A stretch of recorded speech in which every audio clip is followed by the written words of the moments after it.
और भारतीय जनता पार्टी का जो एक जहनियत है, जो उनकी असलियत है, सिर्फ राहुल गांधी को और कांग्रेस को टारगेट करना, यानी कि उनको कटघरे में खड़ा करना। आज देश को कैसे तोड़ने का काम किया जा रहा है, भाई से भाई को लड़ाया जा रहा है, हिंदू मुसलमान वाली राजनीति हो रही है और मुद्दों से भाजपा भटका रही है। जैसे आपका शिक्षा का मुद्दा है, स्वास्थ्य का मुद्दा है, गरीबी का मुद्दा है, रोजगार का मुद्दा, बेरोजगारी का मुद्दा है। बीड़ी या तंबाकू या सिगरेट लेने जाते हैं तो उस पे लिखा होता है पैकेट पे कि आपके लिए जानलेवा हो सकता है, आपकी सेहत के लिए हानिकारक है। वैसे ही आज इस देश के लिए भारतीय जनता पार्टी एक ऐसी महामारी बीमारी है, लाइलाज बीमारी, जो कि देश को खत्म करने का काम कर रही है। दोस्तों, आप मेरे पीछे देखकर समझ ही गए होंगे, इस समय मैं मौजूद हूँ दिल्ली के कांग्रेस का जो हेड ऑफिस है AICC अकबर रोड पर। यहाँ पर अभी थोड़ी देर पहले राहुल गांधी जी की प्रेस कॉन्फ्रेंस हुई थी और प्रेस कॉन्फ्रेंस के बाद उन्होंने जो है भाजपा पर निशाना साधते हुए बोला कि हमारी जो लड़ाई है वो असुरी शक्तियों के साथ है। मतलब कहीं ना कहीं उन्होंने एक इशारा करा, इशारा क्या, सीधा सीधा भाजपा को जो है असुरों की जो है मतलब असुर बता दिया है। इसी चीज को लेकर अब हम बात करेंगे कांग्रेस के काफी पुराने कार्यकर्ता मेहताब हिंदुस्तानी जी से। सर, आप बताइए कि अभी उन्होंने जो है कांग्रेस के जो मतलब राहुल गांधी जी ने बताया असुरी शक्ति, तो क्या सच में भाजपा असुरी शक्ति है? देखिए, सबसे पहले तो आपका बहुत बहुत धन्यवाद कि आपने मुझे बोलने का मौका दिया, और मैं अपने सभी देशवासियों को नमस्कार। देखिए, राहुल गांधी जी ने जो कहा वो असल में दो चीजें हैं। शक्ति दो तरह की होती हैं, एक अच्छी शक्ति होती है, एक बुराई। और भारतीय जनता पार्टी का जो एक जहनियत है, जो उनकी असलियत है, सिर्फ राहुल गांधी को और कांग्रेस को टारगेट करना, यानी कि उनको कटघरे में खड़ा करना। अब मैं बताता हूँ राहुल जी ने क्या कहा। राहुल जी ने कहा कि हम उस शक्ति से लड़ रहे हैं जो देश में बुराई फैला रही है। क्या मतलब बुराई फैलाई है? मतलब क्या क्या बुराई फैलाई है भाजपा ने, जो उन्होंने असुरी, मतलब बहुत ज्यादा हैवी वर्ड, इतना मुश्किल वर्ड उसके लिए इस्तेमाल कर दिया, ऐसी क्या बुराई फैलाई है? देखिए, देश में जैसा आज माहौल है, आज देश को कैसे तोड़ने का काम किया जा रहा है, भाई से भाई को लड़ाया जा रहा है, हिंदू मुसलमान वाली राजनीति हो रही है, सिर्फ देश को धर्म के नाम पर खड़ा कर दिया लाकर, और मुद्दों से भाजपा भटका रही है। जैसे आपका शिक्षा का मुद्दा है, स्वास्थ्य का मुद्दा है, गरीबी का मुद्दा है, रोजगार का मुद्दा, बेरोजगारी का मुद्दा है, किसानों पर बात नहीं करते आप बेटियों की रक्षा पर बात नहीं करते।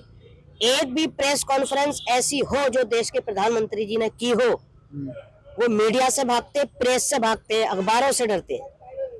तो राहुल जी ने कोई गलत नहीं कहा।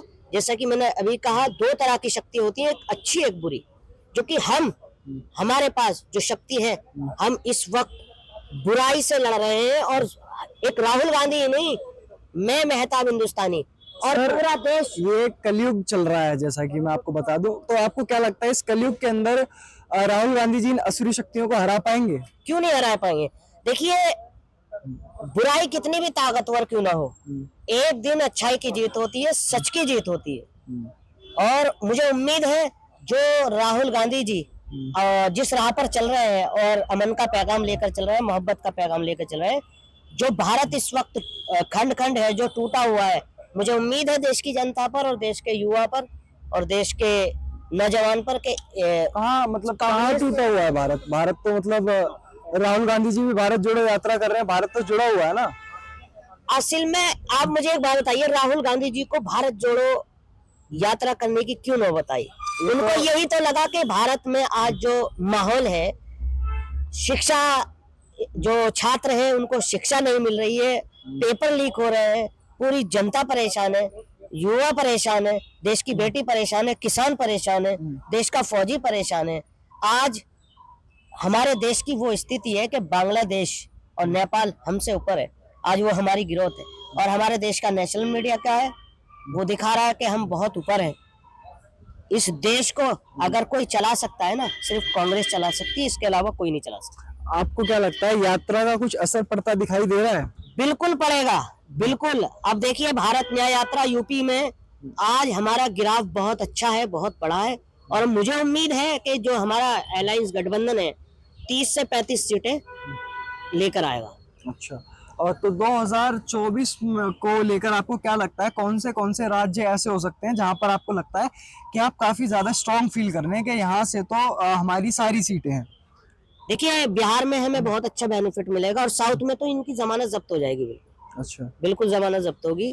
और यूपी में जैसा मैंने आपको बताया 35 सीट लगभग, हम कुल मिला के 358 360 सीटें पूरे भारत में लेकर आ रहे हैं। अच्छा, आप अलायंस की बात कर रहे थे। अलायंस के लिए अभी कुछ टाइम पहले एक बुरी खबर निकल कर आई थी कि ममता बनर्जी जो है साइड हो गई हैं। तो इसका क्या प्रभाव पड़ेगा कांग्रेस पे और इंडिया अलायंस पे? देखिए कोई प्रभाव नहीं पड़ेगा, वो उनका अपना जो लेवल है, वो अपना स्टेटस है, वहां भी भारतीय जनता पार्टी हारेगी अच्छा। बहुत बुरी तरीके से, क्योंकि वो एक ऐसी आर्यन लेडी है कि वो पूरी भारतीय जनता पार्टी और पूरा आईटी सेल और पूरा मीडिया उनके पीछे लगा हुआ है, फिर भी उनका कुछ नहीं बिगाड़ पाए। बहुत बुरी जमानत जब्त होगी वहां भी बंगाल में। और एक चीज और आपको बता दूं, जैसे कि हम किसी दुकान पर जाकर बीड़ी या तंबाकू या सिगरेट लेने जाते हैं, तो उस पर लिखा होता है पैकेट पे कि ये आपके लिए जानलेवा हो सकता है, आपकी सेहत के लिए हानिकारक है। वैसे ही आज इस देश के लिए भारतीय जनता पार्टी एक ऐसी महामारी बीमारी है, लाइलाज बीमारी, जो कि देश को खत्म करने का काम कर रही है। और मैं अपने देश के युवाओं को यही मैसेज देना चाहूंगा कि आपको बचने की जरूरत है। आपको आपकी इससे जान भी जा सकती है, आपका घर भी उजड़ सकता है, आपका करियर भी खत्म हो सकता है।